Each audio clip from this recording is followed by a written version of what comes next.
Hey, everybody. Welcome to our next virtual guest speaker series for MKT365 Esports Marketing. I'm excited to have, once again, a guest speaker who is, a really just a incredible sort of sports executive, somebody that I've worked with personally, and then now has, become friends with, and really has kind of a interesting background, interesting perspective as it relates to the sports industry and also esports. So please welcome Mark Gress from Prodigy Search. Thanks for having me. I appreciate it, JP. You're okay with me screen sharing, and I'll kind of hop in and out of different files and all that stuff as we go? Okay. Sure. Perfect. Let me know if anybody can hear me or see the screen. Let me know, but I'm going to share my screen now and kind of jump into a few different things. So just give me 1 second. All right, so I'm going to start off with a little bit of background on Prodigy, if that's all right. I'm not sure if anything was already shared, JP, but I'm going to do that just because it's the easiest place to start by way of like my background, if that's useful. No, it's great. I gave him a little bit of a background of you, but absolutely, I think that's a great to tell them a little bit about your company and what you guys do. Okay, excellent. All right, very good. So we're an executive search firm in sports and entertainment, and we've been around for 15 years, and a lot of our prior history was with your traditional sports teams and leagues. So if you see in that third paragraph there, I'm not a read off the screen, guys, so you'll see as I kind of go through all these other files and documents I'm going to share with you guys, just kind of a conversation, and if there's questions, obviously just stop me. But this is it used to be the Cowboys, the Yankees, the Lakers. I'm in my conference room right now in my office. This pains me. I'm an Eagles fan, but there's a Romo jersey to my right. There's a Lakers picture with Magic Johnson right to my right, and to my left, it's the Boston Bruins and Willie O'Ree. So there's like all this, like these teams I hate, but they're clients, so I guess I have to kind of deal with it. But we were a traditional team search firm, right? So we would place executives at these teams and leagues, right? So where we started to expand over the years is the non-traditional, sports and entertainment venues and opportunities, right? So PGA Tour, that's outside the big 5 sports leagues, right? So the Olympics, the PGA Tour, MMA, sports agencies, right? And then esports became part of that, right? So I'll talk about the backstory of why we got into esports and how that came about. But esports became an area where we started to do searches and fill positions, right? So we would take executives and put them into esports jobs, maybe about 5 or 6 years ago, actually. So I've been here about 8 years, and so about 6 years or so ago, we got into the esports recruiting space, and nobody else really was in it at that time. And I would argue that among the other search firms we compete with, nobody really does that right now. And maybe that's for good reason. We'll get into that in a second, because it's a little bit of a tricky space to deal with. So as I said, these were our traditional clients, right? And that's even grown since then. Right now we have CEO for USA Curling. We're doing 2 searches for USA Lacrosse. We have searches for a couple of agencies out there. The FIFA World Cup is a current client of ours. So it kind of is this wide range. But if you see a couple of logos on there, Gen G's esports, NBA 2K is esports. And so we started to evolve as a company because what we realized was the jobs are the same. It's just we're calling it something different, right? So, and I'll tell you why. Frankly, that relates to me and my degree in sport management, right? I have an undergraduate degree in sport management, and I used to tell people all the time that it's the same stuff you guys do in every other area of business. It's just with the word sports is attachment, right? So every other area of sports and entertainment, so teams, leagues, agencies, your football, your basketball, whatever it is, esports is the same stuff, just with the word E in front of it, and with video games instead of what we do, with the Packers, the Lakers, Cowboys, and all that stuff, right? So I started to explain to people that, my degree is the same as any other person with a business degree, but it's just with sports in front of it. Same thing with the esports. Again, there's slight differences, obviously, which we'll get into. I'm going to skip around a little bit. So some of the examples I'm going to give you guys today, and I think, JP, is Jordan locked in to be a guest speaker, I hope, at some point this semester? Yeah, Jordan and I connected. We're working on finalizing a date. But yeah, he was really gracious in being able to join and speak to the class. So I'm excited to have him. Okay, all right, that'll be one of the things I talk about today. So I give a few examples, and I'll email all these files. And if you want to send any of them, great. If you think one of them is great, then fine. You don't send any of this stuff. So these are people that a sample of people we've placed in the industry, and those are links to their LinkedIn profiles. And I'm going to bring those guys up during the course of our presentations. I think. I give a lot of these, JP knows it, I give a lot of these presentations at every different university. The topic sometimes is leadership. Sometimes the topic is networking. Sometimes it's very specific to a certain topic like esports or ticket sales. And I hate giving presentations without like actual real world examples. I think this is useful for you to see like, oh, I can kind of touch and feel this. It's concrete. It's not just abstract of like fluffy esports stuff. Like it's actual examples of like Grant's a real person, Everett's a real person, Jordan is a real person, right? So we place them in these jobs that they have as part of their careers in esports. And by the way, a lot of these people have other sports experiences and or sports ties. So I'll give you an example, right? And I'll show you Grant's background earlier, a little bit later when I pull his profile up. Look, Grant worked for not currently, and I'll tell you where he works now. Previously, he worked for Monumental Sports, right? Monumental Sports is owned by Ted Leonsis and Zach Leonsis. Ted Leonsis founded AOL. JP and I know what AOL is. Many people in this classroom may never have got those AOL free internet CDs in the mail, but Ted Leonsis is a billionaire. Zach Leonsis' his son. They started an esports practice a few years ago. They call us and said, hey, can you help us find this guy that would run esports for Monumental Sports? They have the Capitals, the Wizards, the arena down there, right? So they're a sports organization that added esports to their portfolio.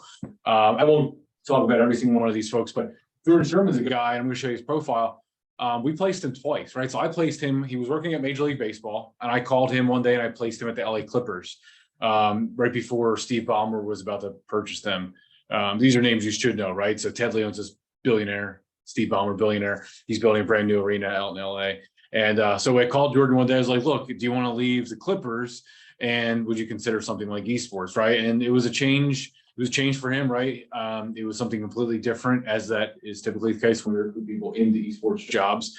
But our point was, look, you're going to bring all of the same strategies and relationships and skills and everything you had from your Clippers and MLB days, and you're going to take it to Gen G, and you're going to do the same thing. You're going to monetize esports, right? So you'll hear that phrase. You'll hear me talk about monetizing and profitability when it comes to esports, because that's kind of something we're encountering right now in the world. And maybe you're talking about some of that, JP, with what's going on in 2023 with esports is different than the prior 1, 2, 3, 5 years of esports. We're in a little bit of a kind of a goofy space with esports right now, to be honest with you. But so a little bit of other names and background information that I'm going to share with you today. You're going to hear me mention a guy named Brett Diamond. He's somebody I would look up. And there's videos, there's interviews, and I recorded a video with Brett too. So when I send you this link, this right here, it'll show you a video. So he runs Minnesota Rocker, and Minnesota Rocker, it's one of those goofy esports names, by the way. So it took me a while to figure out what the heck Rocker was, but Brett was, he was executive at the NFL league office. Then he was an executive at the Minnesota Vikings. And so the Wilf family goes and they say, hey, look, we want to have this esports franchise. We need somebody to run it. So he's kind of their CEO, right? So I would listen to the video, ignore my ugly mug, listen to Brett's words, Brett's advice, his feedback on the esports industry, because he's not a lifer in esports. He was your traditional, sports team and league guy. But Brett's somebody you should look. It's called Wise Ventures, but it's really Minnesota Rocker, ROKKR. So again, just a little bit of background, people to look up, information to kind of digest, of people that and maybe made that transition from traditional sports otherwise. So I'm going to jump around a little bit here with a few other things, because you're going to hear these names mentioned a few different times. But I want to show you where we started. So do we have, I'm not going to, I kind of minimize the screen a little bit here, but if anybody wants to kind of, anybody ever play 2K? And we have any 2K people in this room? All right. So, all right, cool. I see some hands. All right. Very cool. I play 2K. My son kicks my ass in 2K. He beat him in FIFA, but he beats me in 2K. So there's a balancing act there. But 2K was our first start in our first foray into recruiting for positions in esports, right? And I remember sitting around my CEO. He's out. His office is like 2 doors down from me, so he won't hear me say this. So my CEO right now is a 63-year-old white guy. And when we told him about esports and how we should recruit for esports jobs about 6 years ago, he's still late 50s, right? So still an old guy. And we brought him in and we're like, look, we should recruit for jobs in esports. And he's like, I don't get it, right? He heard about first-person shooter games, Call of Duty, all the other like games like that we all know about. But he didn't really know about NBA 2K or FIFA or any of that stuff. We're like, look, think about going to an NBA or NHL arena and watching a video game. He's like, that sounds ridiculous. We said, that's fine, but they sell out, right? So people around the globe, right? It's not a US thing. It's getting to be a US thing, like more so than it's been around the globe. But I said, but people go to arenas, 8, 10, 20,000 people, and they watch people play video games. They buy their merchandise, they buy food and beverage. They'll watch people play video games on Twitch from their own computer. You know, and so we were like, this is a business, like this is a business model. Like, and he goes, wait, so instead of watching an NBA game, we'll watch me versus JP play NBA 2K, and we can sell tickets to it. I said, yes, you can absolutely sell tickets to it, and you can sell a million of other things, sponsorship, food and beverage, merchandise, whatever it is. But we had to frame it in sports, right? We had to tell him like that there was a sport, like we had to get his head wrapped around it. But JP, you'll appreciate this, right? So JP and I both went to Drexel. He's older than me, by the way. I just have less hair, I'm grayer. But so I was an undergrad at Drexel, right? And sophomore, junior year, there was these flyers around campus, and it was for a Madden tournament, right? So I go to this dorm room one night, and it was like a $10 entry fee. So like, but it was well run, right? So I go in this dorm. It's not a dorm room. It sounds like weirder than it is, but this dorm where there was like open space, where you could fit 20, 30 people, 5 different TV screens, people playing Madden, and it was a tournament, and there was a cash prize at the end, and we won like a TV, but it was like dorm versus dorm and fraternity versus fraternity, and some of the other athletes on campus played it. And I told my boss, I said, it's the same principle, but like on steroids. Like, so what I did in my dorm room playing Madden against a bunch of my buddies, and other people would watch me play it for a prize. I said, the same shit goes on. We're just in a bigger scale, right? With 20,000 people watching it. So, so now it's a bigger thing, right? So the 2K was our first search. And this was a person that would work under a guy named Brendan Donahue. JP probably knows Brendan Donahue. So Brendan Donahue used to work at the NBA League office. And I wonder if he worked there when Commissioner Stern was there, but he definitely worked under the current Commissioner Adam. And they brought him in one day and were like, hey, Brendan, we need you to run this 2K league. And he was like, what? Like, it didn't sound like a real business thing. We're like, no, we need you to do it. And like, it's kind of like you didn't have a choice in the matter. So we either work for our Teambo office, or you run this or 2K league. But if you don't run the 2K league, we're going to fire you, kind of thing. So he ran 2K league, and they called us one day, and they needed us to find somebody that really run this as like a COO. Like, think about, like, the job was to go around the NBA and build out their esports practices at like half the teams. So not all 30, however teams and NBA teams are there, but 17 NBA franchises. And so he built them out. It's probably bigger than 17 now. It's probably in the low 20s, I guess, mid 20s, somewhere around there. But they launched the NBA 2K league. And look, I know NBA 2K league and even FIFA is not the bigger global esports, but I'm just giving you the backstory of how we got started. They have aspirations to do it. We all know how big the NBA is in certain areas of the world, like China and in Europe. Obviously, basketball is big in Europe as well. So the NBA 2K league has bigger aspirations to grow beyond what it was when we first did the search for them years ago, right? So I throw that one to the side for now. Boom, that where we got our start. I told you about Grant's background, so I just share this by way of, here's a job description, right? Here's what it looks like here's what the duties and responsibilities would be like to run an esports franchise under Ted and Zach Leonsis, who own the Capitals and the Wizards, and that I keep on blanking on that arena down there. And so the person really was kind of a GM, was a commissioner, right? They kind of were launching this, like they had everything: sales, marketing, finance. They had to do everything, right? They had to do the scheduling, the games. They were kind of they had to do it all, right? So that's what Grant's job was, and I'll show you his background as we kind of go throughout it. I'm going to take a breath in 1 second because I haven't stopped talking and I need to sip my coffee. But I'm going to show you 2 other things. So this is kind of a cool organization to look at, right?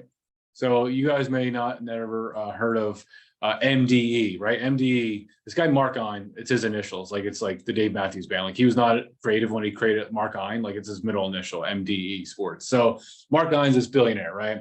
And he owns the City Paper. He owns this tennis team and this tennis event. So City Open got like a lot of pub last few years because I think a couple of the retiring, like I think Federer played there. Like, it gets big names, right? So it's a DC based tennis tournament, and this is a tennis team that plays in WTT. So all of a sudden, Mark Ein says, "I like video games. I want video games." And by the way, Mark Ein, guess who he hates? Mark Ein doesn't like Ted Leonsis. So he doesn't like the guys that run Monumental Sports. So Mark Ein goes, "I'm rich. I want to create an esports franchise." So hence the Washington Justice comes around. So this is a creative director job. They do graphic design. Like I said, every business function works in esports, right? So this is a marketing graphic design job, creative director. Okay, so I'm putting that one to the side right now. And now this is another role, sponsorship sales job, right? So every single business function that happens at the Philadelphia Eagles happens here, right? So this is the other job was graphic design. This one has to go and bring in revenue for this esports franchise. They go to Wawa, they go to Dunkin' Donuts, they go to Gatorade, and they say, can you please sponsor our esports franchise and spend, $1 million with us, right? So this is another job that exists in our industry that people don't think about, because people just think about playing the video games, right? When you think about the Eagles, they don't think about the business side. So esports, same thing. You don't think about sales and creative and marketing. All right, I need to take a breath. Otherwise, I'm going to probably pass out. Any questions or thoughts or comments before I jump into the next few items? We got a shy class. It's 10 a.m. I should be there. I've been up. No, I've been up it's, since like it's, 6. oh, we got an Anthony. We got a question from Anthony. Go ahead. Anthony, fire away. So I remember when you mentioned about like the entry fees for like that Madden tournament and stuff like that. Has there been any like change for like any like gambling sense, I guess, like maybe like on a bigger scale, or was that mostly just like on the small scale of like small entry fees and stuff like that? Yeah, no, the fees look, and the fees for a lot of these people to enter tournaments, either individuals or teams, is the fees are no joke, right? And especially because of how well esports did during 2020, and I'll talk about that actually in a few minutes. But look, my example was so minor, right? Mine was a Madden tournament on a campus, it was small, but entry fees and kind of pay to play and getting in. Look, people buying. Look, little secret here. Mark Ein probably is considering selling the Washington Justice, right? So somebody to buy that, we're talking 8 figures. I'm trying to do the math in my head. So like $10+ million, whatever that is, right? So more than $1 million. So the cost to buy these teams, or the cost to buy these leagues, like Microsoft. Did Microsoft buy the Overwatch League? Like, so we're talking like billions, like millions of dollars, like not billions. We're talking millions of dollars. So look, it's real business now. In some respects, esports is hurting right now from the dollars and cents side of things, but entry fees into leagues and tournaments is expensive, and to buy and own a team is expensive. Yes.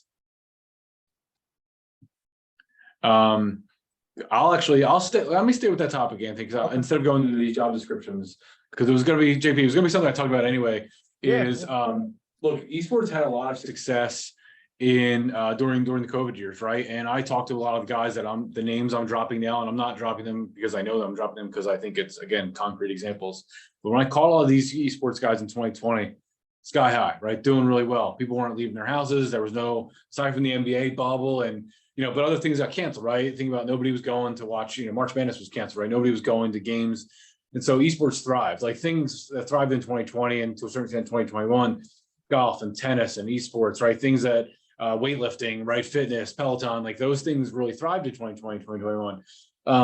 By the way, some of those things are like struggling now, right? I mean, some of them, like follow me on this, right? Peloton, a lot of layoffs, like esports, kind of some layoffs, and some they're kind of in a weird spot right now. The industry, people aren't necessarily, going crazy to go to Twitch and to watch virtual esports games and matches on, on their computers, and their devices. I mean, so esports is in a different spot than it was even 2-3 years ago, right? So it was this rising star.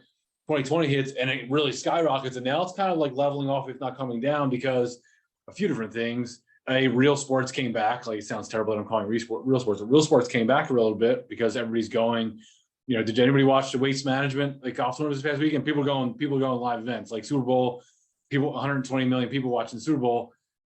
Esports maybe isn't getting 120 million people anymore, right? So esports is kind of leveling off, if not having some struggles right now. And it's for two. I think there's many reasons, but there's 2 real reasons that esports is kind of hurting right now. Esports, and this is a blanket statement, by the way, is not showing the return on the investment that a lot of the owners and investors put into it, right? They all thought it was going to be the next big thing. It was absolutely going to get a ton of eyes on it and viewership, people going to watch esports at arenas. And the investors and the owners are going, yeah, the return's not quite there. Like, I'm not getting my money back, right? So that's where it's going to take more time for me to get my money back. So that's part 1. Part 2 of it, and you might hear this from Jordan when he's a guest speaker, or you might hear that from other people talking about esports, is it's still a money thing, but esports is not bringing the sponsorship revenue and ticketing revenue that it once thought it was going to, right? And there's a few different reasons, right? They don't have a lot of adults in the room, right? A lot of the esports franchises don't have a lot of polished senior executives that know how to get the sponsors to spend their money with esports. And the other thing is, if you think about this, like the X Games, X Games back in the day, people would call them sellouts because eventually they went on ESPN and they got what's called a non-endemic sponsor, right? So a non-skateboard sponsor, something like that, right? So right now with esports is if you're not getting a sponsor, and this, you're gonna laugh at this, but it isn't like, you know, an energy drink sponsor, or isn't like a sponsor that is specifically tied to the esports chairs, like the gaming chairs they sit in. So non-endemic sponsors to esports would be like Anheuser-Busch, Gatorade, like those would be like Procter and Gamble, like some of those are non-endemic sponsors, right? So those sponsors aren't going to esports to be like, yeah, take all my money. I think I'm gonna, like, esports is still a little bit goofy, and that's the base of like, we don't want to become sellouts. We still want to like keep it like our tight little thing. And by the way, that could hurt esports long term if they're not willing to go embrace like the big brands and sell to huge brands and let them spend money on them to support them. Because by the way, esports is expensive. So they pay their athletes, and they call them athletes. They pay them money, right? So you need to be able to offset the cost, like the Phillies do. You need to be able to offset the cost of player salaries. And so, by the way, the equipment for esports also a shitload of money, right? So they play with different types of computers than you and I play with. So it's equipment and player salaries. Well, they need to offset that with sponsors and maybe ticket sales if you're going to put that in a big arena. So that's what's going on in esports right now. I just kind of, that's a sidebar of this whole thing. Hey, Mark. Mark. Yeah, fire now. I'm going to close these files out. Let me ask you a question then. So you mentioned this. So during COVID, esports, was very popular. And was esports during COVID, did it attract the casual fan? And if so, why isn't that casual fan now still watching, being involved in that property? Yeah, I think just because they had more options, honestly. And there was nothing else to do at that time. Like I joke, Anthony, you asked question, right? So, but it goes to both you and JP. Like my coworker Megan, and by the way, she doesn't have a gambling problem, but like during COVID, like she was gambling on Korean baseball, and she was gambling on like there's one app. I don't know if it's DraftKings or FanDuel, but there's one of them where she was gambling on the weather.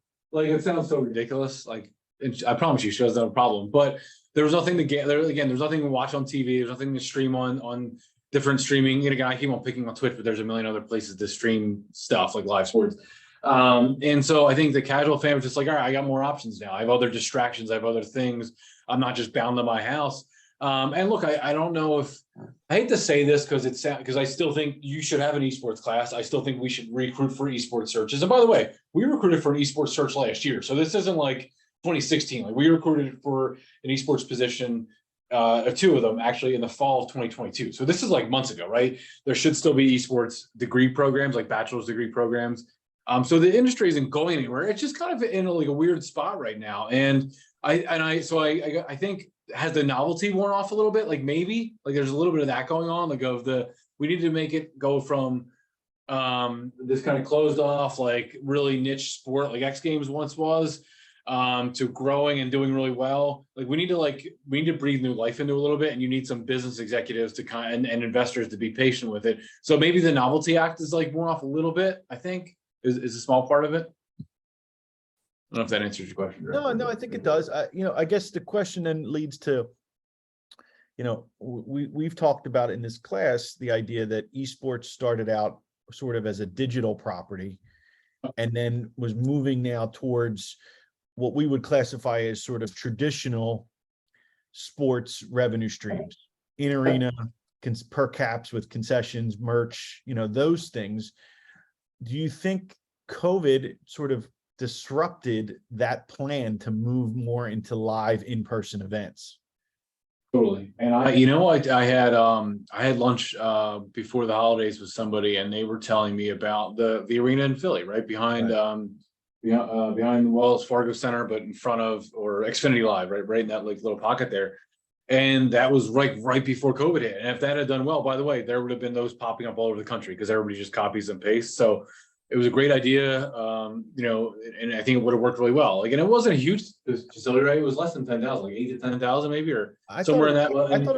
I thought the original plan was like 3,500. It was a small venue, but small because they were going to have music there too, right? They were going to have like music and live events. Serve other smaller types of events like music or some of the other like maybe family shows, things like that. Absolutely. Yeah, look, it would have been, when I had the live event version of that would have been great because it would have done more than just sell tickets for that one event. Like like you said, it would have been like traditional sports, right? Because traditional sports, like going to the arena, like that's part of it. And you're buying your ticket for whatever, $20 or $120, but then you're also going and spending how much money on merchandise and food and beverage and all the other things. Like, so it would have been a million other revenue streams for esports other than just the ticket to go in and buy, and to sit in your seat. And so you're absolutely right. I think COVID disrupted it. I don't think it's going to go away forever in terms of the live event, like arenas building it up. I mean, there are still arenas that host and theaters that host esports events. It just needs to kind of rebound a little bit, honestly. That's all. Yeah. I want to show, I really just want to show one other thing, and then I was going to stop screen sharing because I know I'm really running tight on time.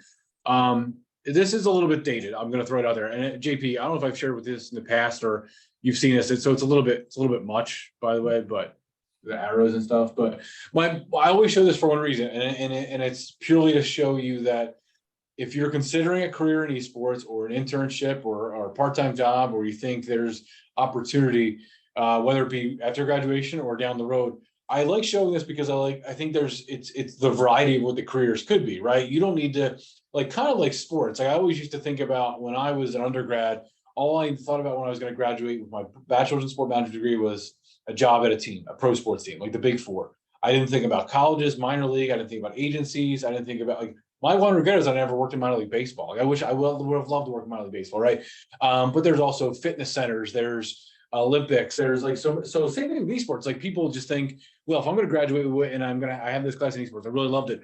My options are Activision Blizzard, Riot Games, or if you're more in the sports side, the EA Sports. Well, why not the Overwatch League? Why not all these other? Again, my point is, you can work for the publisher, you can work for the platforms, you can work for the teams. I showed you. You can work for Minnesota Rocker. You can work for the Washington Justice, right? There's all these other areas where you can work. And this by the way, this slide shows you other things. Like, there's other ways to make money on this whole thing on esports too. And there's other ways to monetize it. It's not just people going and watching or selling sponsorships on a Twitch. Like if you see, like, no different than watching YouTube clips and you see the sponsors ad pulls up. When you watch streaming on YouTube Gaming or Twitch or Facebook Live, you're watching esports, like they sell the ads to that as well. So my point is, there's a lot of different career opportunities here. If you don't want to work at the publisher, fine, consider working for a team. If you don't like the team, what about running the live events and the competition side? So there's career opportunities there, and that exists as well. Again, that'll be one of the documents I send if that's useful. Yep. But I'm going to stop screen sharing. I'm not going to bore you guys. I just have these are just industry people that I'm going to actually show you their Twitter accounts, because I think there's some really good people here that follow them on Twitter, connect with them on LinkedIn. And by the way, tell them I told you to do that, so they get really angry at me. But because they're just good people to know and follow in what they do. But I'm going to stop screen sharing because I want to just read off a few comments from those people. Because I shot them a note and I said, hey, give me some advice on esports. Like, what do you want me to tell these students, right? So if I got some time, that's all right. I'm going to tell you what they told me. Yeah. All right. So these are a few pieces of advice. All right. So this was from, I think it was from Jordan. Always looking for people who have a passion for gaming, but a passion alone isn't enough. We want candidates that have a passion and translate it into action, right? So join your local esports club, be a moderator for a streamer, join Discord. Dear Lord, he's like, so funny, bring me back. Start a Discord channel, host your own like mini tournaments, like the Madden example I gave you. So like do stuff. Like the point was, they gravitate when they hire in esports, they gravitate towards people that hire that have passion for it, but they're willing to do, like, have done work, right? In some way, shape, or form, intern, volunteer, whatever it is. So do something real. This was from Grant, the other guy I told you. Do something real, no matter how small it is. If you're a fan, that's fine, but then start a club, run events on the side, do something in esports that balance out on your resume that you're just passionate about it, that you have actual live experience. And then this was the last piece of advice, which I really like this one. This might have been from Everett, the last guy whose link I showed you. But esports is an industry trending very much so the same way traditional sports was, but we're not there yet. The same jobs and careers exist in traditional sport. Event management, marketing, sales, you name it, they're going to exist in esports as well. And they need to get talent that want to do technical stuff too, broadcast, production, streaming, you name it. It's just different, right? So those were just pieces of advice. I'm going to screen share just one more time. And by the way, if anybody wants to steal any of these things, please do. These are Twitter handles of people I pulled down right before our call. Hopefully you guys can see that. So these are just different, and I'll put this in an email to you too. These are just people that they're almost always posting about esports, right? They have other like life and world experiences too, but this is my friend Maurice. This is Chris. It's a terrible handle. He calls himself the Manimal. You could totally pick on him for it. His name's Chris Mann. But there's something like Mike Prindiville. Like, these are good people that you should follow on Twitter, even if you're remotely interested in esports. Because look, I live on Twitter and LinkedIn as much as anybody because of my job. Like, I need to see who the people in our industry are and what they're doing. These are some good people to follow. And I'll stop talking now. I know I'm up against the time. I probably took up way too much time. Sorry about this is great. So Mark, a quick question for you. So, you know, the class here is really focused on the business and the marketing side of esports, right? And you know, there are folks that are in this class that are absolutely sports marketing majors that are just taking this as an elective and have a genuine interest in working in sports or entertainment. So the question becomes for me is, do you think looking at career opportunities in esports is a good sort of, you know, a good option if that's the way they break into sports, with the idea that you then gain transferable skills that can then be applied to traditional or other areas? 1,000%. Absolutely, 1,000%. And look, the one thing I spoke with that guy Brett Diamond about, who worked at the NFL, worked at the Vikings, and then went to run esports. That interview was done during COVID years, and I said, Brett, if you ever decide to leave esports and you come back to the sports industry, the teams and league side, will you bring a lot of new ideas and fresh ideas? He goes, absolutely. Because I learned so much, and we've accomplished so much in esports that they're not doing in traditional sports. Like, they're just not doing them yet. They're not, whether it's the innovation through streaming, whether it be what they do at live events, what they do with their players, the merchandise, literally every business function. He's like, there's a ton of things that we're doing in esports that traditional sports hasn't even touched yet. They haven't even thought about yet. So absolutely 100%. I think that's a great point. Look, and I think the transferable skills, as long as you can spell it out on your resume during an interview, I think people would absolutely buy into it. Like the guy Jordan Sherman I told you that went from the Clippers to running Gen G.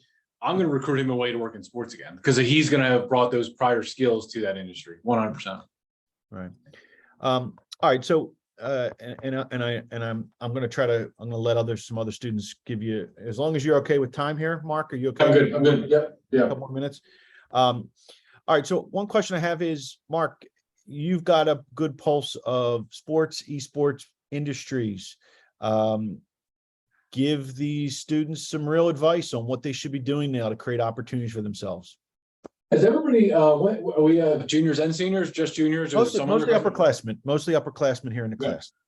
So, like, I'm a big believer in, and I've talked with a lot of us with people that are that are graduating seniors or that are athletes, and the athletes will always tell me they don't have enough time. And I'm like, okay, I get it. I'm not telling you need to go get a job right now that's going to take up 20 or 40 hours of your week, but whatever we can do to build that resume up with projects, volunteer work, part-time jobs, anything and everything. And here's my example, right? So if there's a big 5K coming up next, you know, when it gets warmer out, go volunteer to help with that 5K. If there's an esports tournament you happen to read about at another university, go help them run it. Go help them with registration. If there's a project you can do for a professor, or a project you can do for a class, anything we can put on that paper, on that resume that is transferable, that is real world, that is enhancing your coursework. That's a big thing. And by the way, the other thing is networking your tail off, right? So networking, I know I've given a million presentations on this. So all the Twitter handles I gave you and the names I can even send you on LinkedIn, like, connect with those people on LinkedIn, follow them on Twitter, slide into their DMs, see if we can get an info call with any of these people. Yeah. Great segue, Mark, because I just sent them yesterday a volunteer opportunity that came through Brit, who Special Olympics is having a bocce tournament next week and looking for volunteers. And so they have now that, but I agree, that's even a one-day volunteer. It's an experience and something you can put on a resume.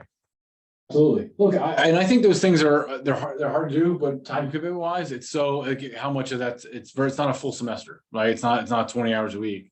Look, and the ability to do projects and research for people. We've had students contact us at Prodigy all the time and say, hey, look, it's not for credit or anything like that. I just want to learn. Can I help you with anything? I mean, they'll email us and we'll give them, like, yeah, you know, we've been putting this off. Can you here's a research project you can work on for us, and then add it to your resume, by the way, add it to your LinkedIn, and we'll even be a reference for you to say you did that project for us and it turned out phenomenally, right? So, I mean, hate to say it, but professors and companies are always looking for work if you want to offer your services, and it becomes a resume builder. Right. All right. I'm going to open it up. We've got a couple more minutes here with Mark. What questions do you guys have? I know you should be having questions, so fire away. Whoever's, I have a question. yeah, go for it. Yeah, so what set of skill sets do you look for when trying to fill out an executive role? Wow, that's a great question. So nothing to do with esports. Like I can just answer this in like broad, like any executive job in sports. Yeah, Is that okay? So look, once people get to the executive level, we start to look at beyond the hard skills because we realize they've kind of like by resume and by like wherever they've gotten their career, like more than likely whether they're looking for a CEO or be a chief revenue officer, chief marketing officer. At that point, like they've kind of done the stuff, like they know the hard skills. So now it's a matter of how are they as a leader, how are they as a motivator, how are they as a collaborator. If they're reporting to a team owner or to a board of directors, how are they communicating up and managing up to their bosses as much as they are with managing and motivating their staff? But we look at like we call business acumen, like making sure they kind of get the business, like how a whole business runs, not just that they're a great marketer. Like, do they understand the way the whole business functions, right? Are they strategic, right? So can they think 3 years down the road, 5 years down the road? Like again, like I said, when we're talking to people that are 25 years experience, like we kind of know they can do the job at a certain point. So when we interview them, it's adaptability, it's leadership, it's managing up and managing down, it's collaboration. All those sound like soft things, and I know they sound like soft things, but when I interview them, I'll ask them for examples of how they've done those things, right? So I'll talk to that 25-year executive and tell me, well, how have you collaborated? Hey, during COVID, how did you adapt to the changes during COVID, right? If there were changes, like I'll talk about esports executive, like I'm talking to an esports executive and they've been doing it for 20 years. Well, how did you adapt to all the tech layoffs in 2022 and 2023? Like, how did you change course? So it's a lot of soft skills once you get to the executive level to make sure that they can do, like, the hard job is almost like easy. I hate to say it's in their back pocket, but how do they do the soft skills part of it? Great question. Okay. Evan, it looks like you got a question. Yeah, there was like a lot of talk about like the executive positions. Do you guys deal with any entry-level positions? Are those like harder to come by? So mostly mid, I say we mostly do mid and executive level. So right from director level and above. So typically 5 years of experience up to like 30 years of experience, generally $100,000 salaries and above. So we don't always do entry level. It's very rare. And I'll tell you the reason is they're actually more difficult. They are more challenging to do because the candidate pool is so big for entry level jobs, right? When we do an executive level search right now, I'll tell you, I'm doing a search for USA Lacrosse right now. My candidate pool is 50 candidates, right? So if I'm doing an entry level search for Major League Baseball, my candidate pool could be like 500. So it's frankly, it's more difficult to do some of the entry level ones. So there are search firms that do a little bit more junior level ones. Put aside like Teamwork Online and Work in Sports, those are like websites, but like General Sports Worldwide, Ascension Sports Partners, you might see them taking on manager searches or senior account executive searches. So some like more early career searches. Mark, so interesting you mentioned this. So I actually connected with the folks at Teamwork Online earlier this week, and we have a partnership with them that they offer to different colleges and universities, and it's Great. part of that's the MVP status and some of those things. So I'm working with them to try to get them opportunities for the students to try to do some different things outside of just the traditional, like, see a job, apply for it, and hope and pray that you get that first call. What else can a student do when you see that entry-level job on Teamwork Online? What can they do to stand out and try to get that first touch point? Yeah, post and pray. That's cool. That's my favorite thing is posting your resume and praying. So I think to avoid posting and praying, you still use, it's so funny. Like I usually give a LinkedIn presentation. It's the same thing. You can apply for jobs on Teamwork, on Work in Sports, on LinkedIn, on Indeed, wherever you're applying for jobs. There has to be a step 2 to it, right? There has to be a second step to it. And so the second step I always recommend is you still have to apply for those jobs. Like that's never going to go away. Like applying for jobs, people still apply for jobs on our website and we get like no traffic because we don't care. Like I hate to say our traffic to our website is relevant because we actually go and contact the candidates. Like we proactively outreach to people. We're not worried about people applying on our website. But when people apply on our website too, the good ones, the smart ones, the savvy ones will then either try to find our email, they'll hunt our email down, or they'll shoot us a note on LinkedIn, right? So same thing here. Instead of posting and praying, teamwork, work in sports, any job board you're going to, apply, and then go to LinkedIn and try to find a person at that company. And there's two strategies there. Try to find an HR person at that company, or try to find the hiring manager for that company, right? So if it's an entry-level marketing account executive or marketing coordinator job, go on LinkedIn and try to find the marketing director or the vice president of marketing. Shoot them a note on LinkedIn. Don't just hit make a connection, because that's not going to work. Add them as a connection and put a customized note in there. Hey, Mark, I know you're hiring for this position. I just applied for it. I love a few minutes of your time, and I'd love to email you my resume. Take it to that extra mile, take that extra step. So post and pray doesn't work. Do the next step. Email them, call. Like, nobody wants to phone call anymore because like that's old school, but email or connect with them on LinkedIn after you apply, all the time, every time. Okay, good. Andy, looks like you got a question. Yeah. So like when you're placing like these people into like esports roles, like have you ever heard back from them? Like, do they prefer those esports roles, or do they end up like, I guess, like transitioning back to traditional sports? Yeah, so we do keep in touch with all of our placements, and the esports one in particular, they're no different, right? So we keep in touch with them. It's calls, it's emails, it's in-person visits after we place them 3 months, 6 months, years from now. And we do, and by and large, there's no buyer's remorse. I think some of them, like Jordan, look, Jordan was successful. I wish I did. Oh, I didn't close this out. Yeah. So like we placed Jordan here, and he was there for 3 years. Like that's not a bad run anymore, right? In our industry, right? 6 years at Major League Baseball is pretty good. He was looking to do something different, but like 6 years is pretty good, or 2 years, 3 years is good. He only left Gen G to go to another esports job, right? And he was to be the president, right? So he really liked esports. There's no buyer's remorse from a guy like him.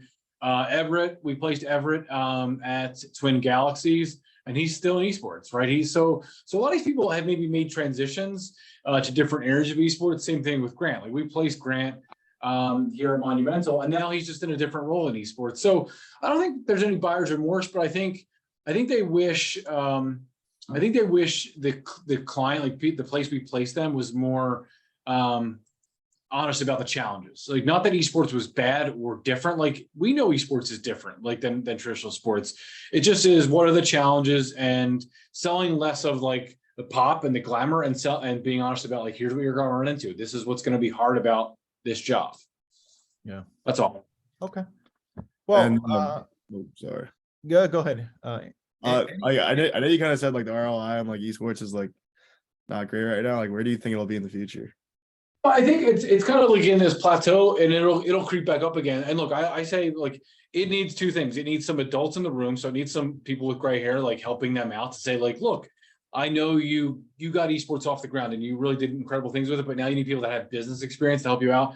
But they need the next generation. They need people like the people in this classroom right now that are going through either courses or full programs in esports, and they're learning it. Because again, remember, until like the last couple of years, there weren't classes like this, and there weren't majors in esports. So now we're becoming more professional, like, and where we should be, right? Where education is a part of it. So they need the generation of the old heads with gray hair. They need the new generation where you guys are bringing new and fresh ideas to esports. So where, by the way, they wouldn't be offended, right? The 28-year-old that's in esports right now is not going to be offended by the 22-year-old coming in and being like, hey, have you guys thought about this, right? They're going to be more offended by a dude that looks like me saying like, hey, here's the way we did things at the Green Bay Packers. They're going to be like, we don't give a shit about the Green Bay Packers, but they're going to hear you guys being like, hey, I play all the time. My peers don't care about whatever, like, whatever, pick the issue that esports is going on right now. So esports isn't going anywhere. And so I didn't want to be doom and gloom about it. It's just kind of in a rough patch, and it'll eventually go back up again. Honestly, it will be fine. Okay. All right, Mark. Well, thank you so much for your time. I appreciate it. This was great, and I think it was really insightful, not only just to hear a little bit about the esports industry and what's going on, but also sort of just some career advice for students looking to get into any sports property. So thank you. If you can send me that stuff, I'm more than happy to share it with the students in the course. And certainly, I hope if you're open to it, if anybody wants to connect with you, I certainly hope you're. Connect me on LinkedIn. Yeah, connect me on LinkedIn. I'll take LinkedIn, anybody. Twitter. I was a professor at JP's class, and connect me on LinkedIn. Yeah. Follow them on Twitter. Lots of good dad jokes coming through the World Wide Web there. So yes. Terrible. Thanks, Mark. All right, have a good weekend. Thank you. I appreciate it. See you guys. Thank you. Thank you. Thank you.